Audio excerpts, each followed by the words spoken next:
Praise the lord. ప్రభు అయిన యేసుక్రీస్తు నామములో మీ అందరికీ మహోసన్న మినిస్ట్రీస్ తరపున హృదయపూర్వకమైన వందనాలు తెలియపరుస్తున్నాను. ఈ దినమంతయు విశేషమైన కృప నా దేవుడు మీ అందరికీ ప్రసాదించుగాక. ప్రియులారా, పరిశుద్ధ గ్రంథంలో మన ప్రభు అయిన యేసుక్రీస్తు అలాగే మన పితరులైనటువంటి భక్తులైన వాళ్ళు అనుగ్రహించిన ఉపదేశంలో లేక వాళ్ళు ఇచ్చిన సందేశంలో అనేక విధాలైన ఉపమానాల్ని వాళ్ళు వివరిస్తూ వచ్చారు. అంటే ఉపమానాలు అని అంటే కొన్నిటిని పోల్చుతూ వచ్చారు. కొన్ని పదార్థాలు కానివ్వండి, కొన్ని అనుభవాలు కానివ్వండి, వారు పోల్చి వాటి యొక్క స్వాభావికమైన గుణగణాల్ని మనము కలిగి ఉండాలి అన్నట్లు వివరిస్తూ వచ్చారు. ఒక్కొక్క దానిలో ఒక ఆధ్యాత్మికమైన విలువ మనకు కనబడుతుంది. పరిశుద్ధ గ్రంథంలో ఏ మాట కూడా వ్యర్థముగా రచించినవి కావు, అవి వ్యర్థమైన మాటలు కానే కావు. ఆ అనుభవాలలో మనం నేర్చుకునవలసిన పాఠం తప్పనిసరిగా ఉంటుంది. దానిని మనం గుర్తించి ఆ పాఠాన్ని మనం నేర్చుకొని మన ఉన్నత స్థితికి వెళ్ళవలసిన అవసరం ఎంతైనా కూడా ఉందండి.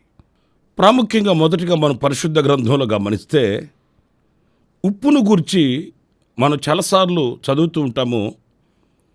ఆ పొందికని కాస్త మనం ఆలోచించాలి. ఎందుకు ఉప్పు విషయమై ఆయన మాట్లాడుతూ వచ్చాడు అనేది ఈ రోజున మనం ధ్యానిద్దాము. పరిశుద్ధ గ్రంథంలో మత్తయి సువార్త 5వ అధ్యాయం 13వ వాక్యంలో మనం గమనించినప్పుడు, మీరు లోకమునకు ఉప్పై ఉన్నారు. ఉప్పు నిసారమైతే అది దేని వలన సారము పొందును? అది బయట పారవేయబడి మనుషుల చేత త్రొక్కబడుటకే గాని మరి దేనికి నీ పనికిరాదు. చూడండి, ఇక్కడ మీరు లోకానికి ఉప్పై ఉన్నారు. ఒక విశ్వాసిని, ప్రభువుని ఎరిగిన బిడ్డని ఆయన ఉప్పుతో పోల్చి మాట్లాడుతున్నాడు. ఎందుకంటే ఉప్పు ఒక సారము కలిగినది. ఈ సారాన్ని ఇచ్చే ఉప్పు నిస్సారమైపోతే ఇక మరల దానిని దేని చేత మరల సారము కలిగినదిగా చేయాలి? అసలు సారము కలిగించేదే ఉప్పు. ఆ ఉప్పే నిస్సారం కాకూడదు. అంటే ఒక ఉన్నత స్థితిని ఇక్కడ క్రైస్తవ జీవితానికి ప్రభు ఆపాదిస్తున్నాడండి. ఉప్పు ఎలాగైతే సారాన్ని కలిగిస్తుందో మీరు లోకానికి అలాంటి వారై ఉండాలి. అంత ఉన్నతమైన ఆధిక్యత మీకు ఉన్నది. అంతటి ఉన్నత స్థితి నేను మీకు అనుగ్రహించి ఉన్నాను అన్నట్లు ఈ వాక్యములో ప్రభు మనకు ఒక సందేశం. ఈరోజున మనం ఎవరిమి, మన స్థితి ఏంటి, మన అనుభవాలేంటి, మనకు ఎంత ఆధిక్యతను ప్రభు అనుగ్రహించి ఉన్నాడు, ఎంత ఉన్నత స్థితిని ప్రభు మనకు అనుగ్రహించి ఉన్నాడు, ఎంత ఘనతని ప్రభు మనకు అనుగ్రహించి ఉన్నాడు అనేది మనం గుర్తించలేకపోతున్నామండి. మనం దానిని చూడలేకపోతున్నాం. గుర్తించిన వారమే అయితే మనం సంతోషించగలుగుతాము. సమసమాజంలో తల ఎత్తుకొని మనం బ్రతకగలుగుతామండి. ఈ రోజున క్రైస్తవుడను అని చెప్పుకోవడానికి కొంతమంది సిగ్గుపడుతున్నారు. ఎందుకు వాళ్ళు సిగ్గుపడుతున్నారు అని అంటే దేవుడు వాళ్ళకి ఇచ్చిన ఆధిక్యతను గుర్తించలేని గుడ్డితనంలో ఉన్నందువలన. అందుకే పరిశుద్ధ గ్రంథంలో మనం చదువుతాం, నీవు క్రైస్తవుడమైనందుకు సంతోషించమని వాక్యం చెబుతుందండి. ఎందుకంటే ప్రభు మనల్ని అంత ఉన్నత స్థితికి తీసుకుని వచ్చాడు. మనం లోకముతో పాటు, లోకస్తులతో పాటు, లోక సంబంధమైన, పాప సంబంధమైన, దౌర్బల్యమైన జీవితాన్ని మనం వెంబడించట్లేదు, ఆచరించట్లేదు. క్రైస్తవునికి ఒక ప్రత్యేకత ఉంది, క్రైస్తవునికి ఒక దృష్టి ఉంది, క్రైస్తవునికి ఒక గమ్యం ఉంది, క్రైస్తవునికి మంచి దూరదృష్టి ఆలోచన ఉంది. మనసు వికసింపబడింది, మనోనేత్రము వెలిగించబడింది. ఆ విశాలమైన హృదయాన్ని ప్రభు క్రైస్తవునికి అనుగ్రహించి ఉన్నాడు. అందుచేత క్రైస్తవులము అనంటే మనం ప్రత్యేకించబడిన వారు, మనం ఏర్పరచబడిన వారు. ప్రభు మనకు అంత ఆధిక్యతనిచ్చి ఉన్నాడండి. అది గుర్తించని వ్యక్తి ప్రభుని నోటితో ఒప్పుకోలేడు, 10 మందిలో ప్రభువును స్తుతించలేడు. ఇంకా నేను ఒక మాట చెప్పాలంటే, రహస్య క్రైస్తవ జీవితం. ఎవరన్నా బయట వాళ్ళు చూసినప్పుడు వీళ్ళు క్రైస్తవులా కాదా అని సందేహం వచ్చేటట్లు వాళ్ళు నడిపించబడతారండి. క్రైస్తవులేనండి, ప్రభువుని ఆరాధించేవాళ్ళనండి అని నిర్ధారించి చెప్పలేం. ఏ పరిస్థితి ఎలా మారితే అలా మారిపోతుంటారు. అందుకే నా ప్రియమైన సహోదరులారా, దేవుని వాక్యం ఈ రోజున మనల్ని నిర్వహిస్తున్న అంశం ఏంటంటే, నీవు లోకానికి ఉప్పై ఉన్నావు. ఉప్పే నిస్సారమైతే ఇక దేని చేత నీకు సారం కలుగుతుంది? ఈ ఉప్పుకి దేని చేత మరలా సారం కలుగుతుంది? మరి క్రైస్తవుడే లోకానికి నేర్పించగలిగిన, లోకానికి మరి ఉన్నతమైన స్థానంలో ఉండగలిగిన వాడైతే, ఆ ఉన్నత స్థానాన్ని పోగొట్టుకుంటే మరి దేని వలన నువ్వు ఆశీర్వదించబడతావు అనేది ఒక ప్రశ్న. ఇక్కడ ఉప్పులో ఉన్న ఒక 2-3 గుణాలని నేను మీతో పంచుకుంటాను. అదేంటంటే, ఉప్పుకున్న మొట్టమొదటి లక్షణం ఏంటంటే, చెడుని దగ్గరకు రానివ్వదండి. కొన్ని ఆహార పదార్థాలకి ఎందుకు ఉప్పుని సమకూరుస్తారు అనంటే, ఉప్పుకున్న లక్షణం ఏంటంటే చెడుని దగ్గరకు రానివ్వదు, లేక పాడైపోయే వాటిని దరికి రానివ్వకుండా కాపాడగలుగుతుంది ఉప్పు. ఉప్పుకి ఆ లక్షణం ఉందండి. మనం లోకంలో ఎలా ఉండాలి, లోకానికి మనం ఎలా ఉండాలి అనంటే అలాంటి గుణం కలిగిన వారమై ఉండాలని ఇదిగో ఈ వాక్యంలో మనం గ్రహించవలసి ఉందండి. కీర్తనకారుడైన దావీదు అంటాడు, గాఢాంధకారపు లోయలో నేను సంచరించినను ఏ అపాయమునకు నేను భయపడను అన్నాడు. ఎందుకని అనంటే, చీకటిలోనే సంచరించుచున్నా ఆ చీకటిని దరికి రానివ్వని పరిస్థితి. ఎందుకంటే ఆయన చేతిలో దీపం ఉంది, ఆయన తలపై దీపం ఉంది, ఆయన వెలిగించబడిన వాడు, ఆయన వెలుగులో ఉన్నవాడు గనుక చీకటిలో సంచరించినను ఆ వెలుగు చేత వెళ్ళిపోతాడు. ఆ వెలుగులో ఆయన నడిపించబడతాడే కానీ చీకటిలో గాఢాంధకారంలో ఉన్నప్పటికీ ఆ చీకటి దరికి రానివ్వడండి. నా ప్రియమైన సహోదరులారా, చూడండి, ఉప్పు ఎలాగైతే ఆ చెడుని అంటనివ్వకుండా, చెడుని రానివ్వకుండా ఎలా మరి పోరాడుతుందో అలాంటి వ్యక్తులమై మనం ఉండాలి. మనం ప్రభువుని నమ్ముకున్నంత మాత్రాన మనకు వేరే లోకమేమీ కాదండి. ఈ లోకంలోనే మనం బ్రతుకుతున్నాం, ఈ సమాజంలోనే మనం బ్రతుకుతున్నాం, ఈ మనుషుల మధ్యనే మనం సంచరిస్తున్నాం. అయితే ఎలాంటి వారమై ఉండాలంటే, ఈ లోకంలోనే బ్రతుకుతూ ఈ లోక మాలిన్యం మన దరికి రానివ్వకుండా మనం జాగ్రత్త వహించవలసిన వారమై ఉండాలండి. ఈ లోక ప్రజల మధ్యలోనే మనం సంచరిస్తుంటాము. అయితే వారిలో ఉన్న ఆ లోక సాంప్రదాయాలే కానీ, లోక సంబంధమైన కార్యక్రమాలే కానీ మనలోనికి ప్రవేశించుకున్నట్లు మనం ఉప్పు వలె మనం జీవించాలండి. ఈరోజు నేను అనకూడదు కానీ లోకస్తులకి ఆత్మీయులకి పెద్ద వ్యత్యాసం కనిపించట్లేదు. ప్రభువుని ఎరిగిన మనకు లోకస్తులకి ఆ ప్రత్యేకమే లేకపోతే మనం క్రైస్తవులమి అని పిలువబడడానికి కుదరదండి. ఎన్నో సాంప్రదాయాలలో ఈ రోజున క్రైస్తవ సహోదరులు కూడా నిలిచి ఉండడం, వారికి నాకు పెద్ద వ్యత్యాసం లేదు, వారికి నాకు పెద్ద దూరం లేదు అన్నట్లుగా కలిసిమెలిసి తిరుగుతున్న, కలిసిమెలిసి బ్రతుకుతున్న అనుభవాల్ని. అందుకే వాక్యం స్పష్టంగా చెబుతుందండి, మీరు వేరై రక్షణ పొందాలి. ఆ ప్రత్యేకత, ఆ ఏర్పాటు మనలో లేకపోతే అది ప్రభు అంగీకరించే జీవితం కాదనే విషయాన్ని మనం మర్చిపోకూడదండి. లోకం పరిస్థితులు వేరుగా ఉండొచ్చు, మన పరిస్థితులు అలా కాదు. లోకపు మనుషుల నిర్ణయాలు వేరుగా ఉండొచ్చు, మన నిర్ణయాలు అలా కాదు. వాళ్ళ పద్ధతులు వేరుగా ఉండవచ్చు, మన పద్ధతులు అలా కాదు. మనం ఒక ప్రత్యేకించబడిన వారం. చెడుని దగ్గరకు రానివ్వకుండా బ్రతకవలసిన బ్రతుకు మనది. మీకు ఉదాహరణకు చెప్తాను. బబులోనులో యవనస్తులు కొంతమంది ఉన్నారు. వారిని మంచి రాజభోజన పదార్థాలు పెట్టి వారికి పోషించమని రాజాజ్ఞ. కానీ మనం చాలాసార్లు చదువుకుంటున్న ఆశ్చర్యాన్ని కలిగించే మాట, వాళ్ళు అనుకున్నారట, ఈ రాజభోజన పదార్థముల వలన మన శరీరములను మనం అపవిత్రపరుచుకొనకూడదు. అరే బాబా, అది తింటే మంచి ఆరోగ్యం కలుగుతుంది, బలం కలుగుతుంది, శక్తి కలుగుతుంది, వీళ్ళంతా అలాగే భోంచేస్తున్నారు కదా, అలాగే భుజిస్తున్నారు కదా. అలాగంటే వాళ్ళొకటే నిర్ణయం, ఒకవేళ వాళ్ళు భుజించవచ్చేమో కానీ మనం భుజించకూడదు. ఏంటది? రాజభోజన పదార్థాలు. ఏమై ఉంటాయి అవి?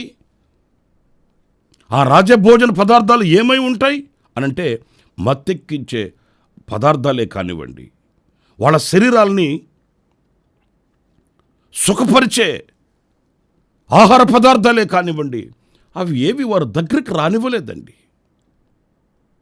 వారికి ఆ ఆశ కలిగినందువలన దేవుడు కూడా వాళ్ళకి సహాయం చేస్తాడండి. మీరు దానియేలు గ్రంథం 1వ అధ్యాయం 8వ వాక్యంలో మనం గమనించినప్పుడు, రాజు భుజించు భోజనమును పానమును చేయు ద్రాక్షరసమును పుచ్చుకొని తన్ను అపవిత్రపరచుకొనకూడదని దానియేలు ఉద్దేశించి తాను అపవిత్రుడు కాకుండానట్లు వాటిని పుచ్చుకొనకుండా సెలవిమ్మని నపుంసకుల అధిపతిని వేడుకొనగా, అవి నాకు అవసరం లేదండి, దయచేసి నాకు సెలవివ్వండి, ఆ రాజభోజన పదార్థాలు, ఆ పానములు మాకు అవసరం లేదు, దయచేసి అర్థం చేసుకోండి వేడుకున్నాడట, బతిమాలుకున్నాడట. మీరు తర్వాత వాక్యాలు చదివితే దేవుడు ఆ యొక్క నపుంసకుల అధిపతికి దానియేలు, షడ్రక్, మెషక్, అబేద్నెగోల మీద దయ కలిగేటట్లు చేశాడట దేవుడు. అంటే వీరికి కలిగిన ఆశకి తగినట్లు దేవుడు కూడా సహాయం చేశాడండి. నేను ఇక్కడ ఒక మాట చెప్పనా, ఈ చెడు ఏది నా దగ్గరికి రాకుండా నేను బ్రతకాలి అనే ఆశ మొదట మనకుండాలండి. మనకుంటే దేవుడు దానికి సహాయం చేస్తాడు. ఆయన కూడా మనకు తోడ్పడుతాడు. ఆయన కూడా మనకు సహకారిగా నిలిచి మనకు ఒక అద్భుతం చేస్తాడు. ఆశ మనకుండి, నువ్వు దూరం చేయి ప్రభువా, అవి నా దగ్గరకు రాకుండా చేయి నాయనా అంటే అది సబబు కాదండి. యథార్థమైన ప్రార్థన, యథార్థమైన హృదయం కాదండి. ఇప్పుడు నేను చేతిలో సిగరెట్ పట్టుకుంటాను, నువ్వు జీవం కలిగిన దేవుడు కదా, నా చేతిలోంచి తీసేయి అంటే ఎలా కుదురుతుంది? మందు సీసా చేత్తో పట్టుకుంటాను, నువ్వు శక్తి కలిగిన దేవుడు కదా, తీసేయి, నా చేతిలోంచి తీసిపడేయి అంటే ఎలా కుదురుతుంది? వాటిల్లో నుంచి విడుదల పొందాలని, ఆ బానిసపు బ్రతుకులో నుంచి విడుదల పొందాలని, ఆ చెడు నా దగ్గరకు రానివ్వకుండా ఒక పవిత్రమైన జీవితం నేను బ్రతకాలన్న ఆశ, కాంక్ష, అభిలాషం అనుకుంటే దానికి తగ్గట్టుగా దేవుడు సహాయం చేస్తాడు, ఆ ఆశ నెరవేరుస్తాడండి. సాతానుగాడు మనం అపవిత్రులమయ్యే వసతుల్ని సమకూరుస్తాడు. సాతాను వాటిలో మనకు చెరువు చేస్తాడు. మనం ఏం చేయాలంటే వాటిని ఉపేక్షించగలిగి, నేను లోకానికి ఉప్పై ఉన్నవాడని, నా ద్వారా చెడు కలగకూడదు, చెడుని దగ్గరకు రానివ్వకుండా కాపాడవలసిన బాధ్యత నా మీద ఉంది, చెడు మీద పోరాడవలసిన బాధ్యత నా మీద ఉంది అనే మంచి దృక్పథం మనకు కలిగి ఉండాలండి. ఈరోజున నా ప్రియమైన సహోదరులారా, లోకంలో అనేదానికంటే నీ కుటుంబంలో నీవు ఉప్పై ఉండాలి. నీ కుటుంబానికి ఏ చేటు, ఏ కీడు, ఏ మస్టు లోనికి రాకుండా నీవు నీ కుటుంబానికి ఉప్పై ఉంటే నీ ద్వారా మేలు కలుగుతుంది, నీ ద్వారా ఆశీర్వాదం కలుగుతుంది, నీ ద్వారా దీవెన కలుగుతుంది. ప్రతి వ్యక్తి అలాగ భావించాలి. నేను లోకానికి, నా కుటుంబానికి నేను ఉప్పై ఉన్నాను, ఏ చేదైనది, ఏ అపవిత్రమైనది దగ్గరకు రానివ్వకూడదు అనే భావనతో, ఒక పరిశుద్ధమైన ఆలోచన, పరిశుద్ధమైన దృష్టితో మనం ముందుకు సాగవలసిన అవసరం ఉందని ఈ వాక్యం మనకు స్పష్టం చేస్తుంది. మరొక మాట నేను మీకు జ్ఞాపకం చేయాలంటే, ఈ ఉప్పులో రెండవ లక్షణం ఏంటంటే రుచిని కలుగు చేయడం. మీకు అంత బాగా తెలిసిన సంగతి. కాకపోతే ఆధ్యాత్మికంగా వీటిని పోల్చుకున్నప్పుడు ఎంతో ఒక నూతనమైన పాఠాన్ని మనం పొందుకోగలుగుతామండి. రెండవది రుచిని కలుగు చేయడం. అంటే మనం లోకానికి ఉప్పై ఉన్నాము అంటే అర్థం ఏంటంటే, లోకానికి ఒక మంచి రుచిని కలుగు చేసే ఆధ్యాత్మికమైన విలువలు మనం కలిగి ఉండాలండి. చూడండి, పరిశుద్ధ గ్రంథంలో కొలసి పత్రిక 4వ అధ్యాయం 6వ వాక్యంలో పరిశుద్ధుడైన పౌలు చెప్తాడు, ప్రతి మనుషునికి ఎలాగూ ప్రత్యుత్తరం ఇవ్వవలెనో అది మీరు తెలుసుకొనుటకై మీ సంభాషణ ఉప్పు వేసినట్లు ఎల్లప్పుడూ రుచిగలదిగాను.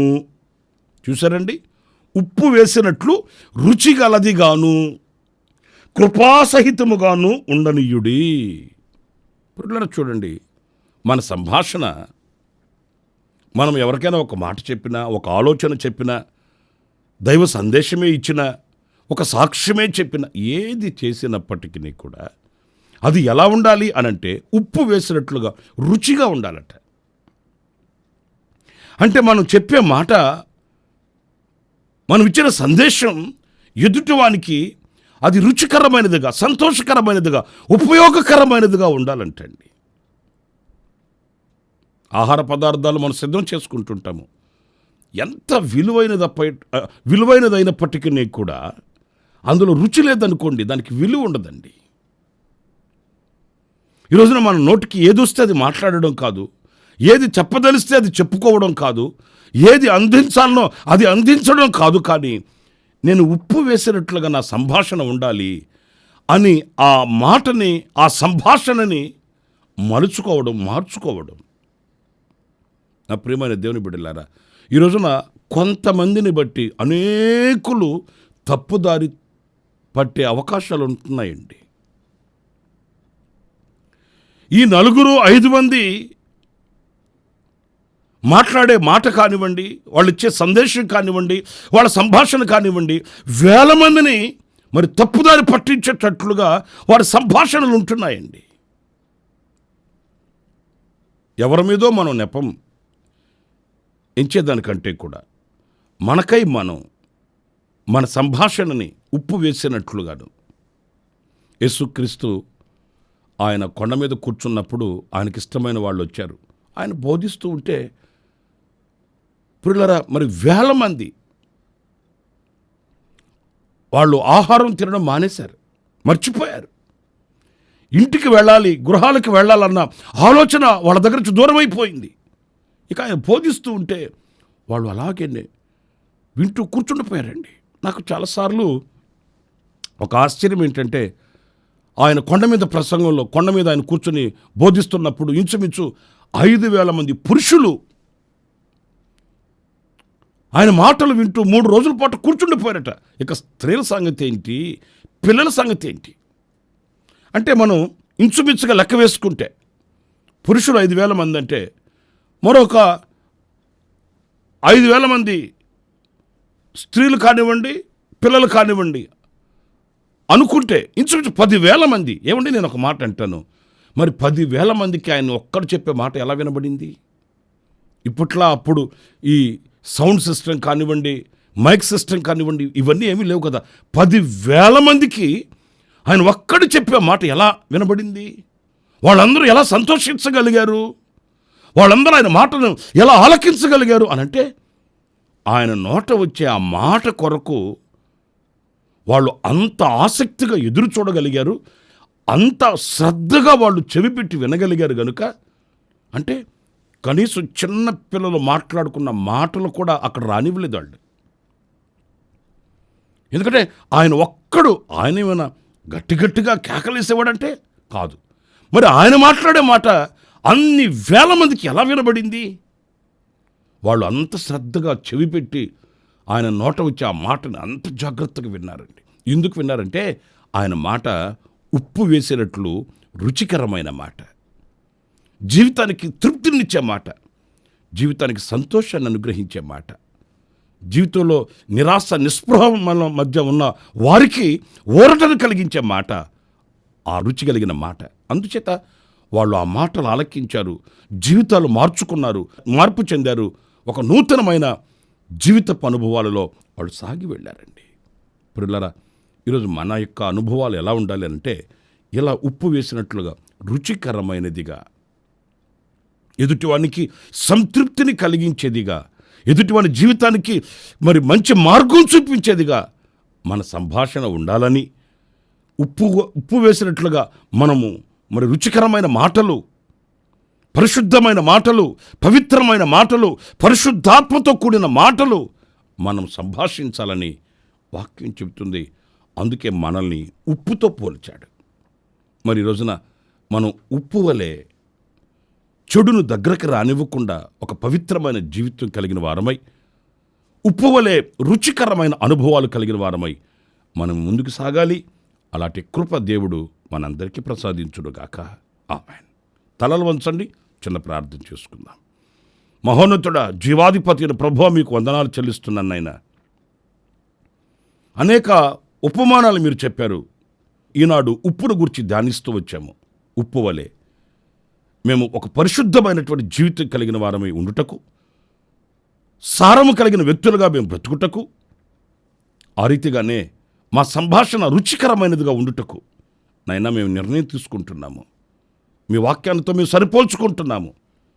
మమ్మల్ని ఈ నిర్ణయంలో, ఈ తీర్మానములు స్థిరపరిచి మమ్మల్ని నడిపించమని మమ్మల్ని ఒక్కొక్కరిని మీ చేతులకు సమర్పించుకుంటూ యేసు ప్రశస్త నామములో ప్రార్థన చేసి వేడుకొనుచున్నాను తండ్రి. ఆమేన్. ఆమేన్. ప్రభు మిమ్మల్ని దీవించి ఆశీర్వదించునుగాక. ఈనాడు జన్మదిన శుభవేడుకలు జరుపుకుంటున్న మీ అందరికీ నా దేవుని సన్నిధి కటాక్షం తోడై ఉండుగాక. కన్నెలలో ఉన్న కుటుంబానికి దేవుని ఆదరణ, విడుదల కలుగుగాక. మీ అందరికీ నా దేవుని సన్నిధి తోడై ఉండుగాక. ఆమేన్. ప్రతి దినము ఈ అనుదిన కృపాను సందేశాల కొరకు, ఇంకా మరిన్ని ఆత్మ సంబంధమైన సందేశాల కొరకు ఈ మా యూట్యూబ్ ఛానల్ ని సబ్స్క్రైబ్ చేసుకోండి. Pastor Ramesh, hosanna ministries.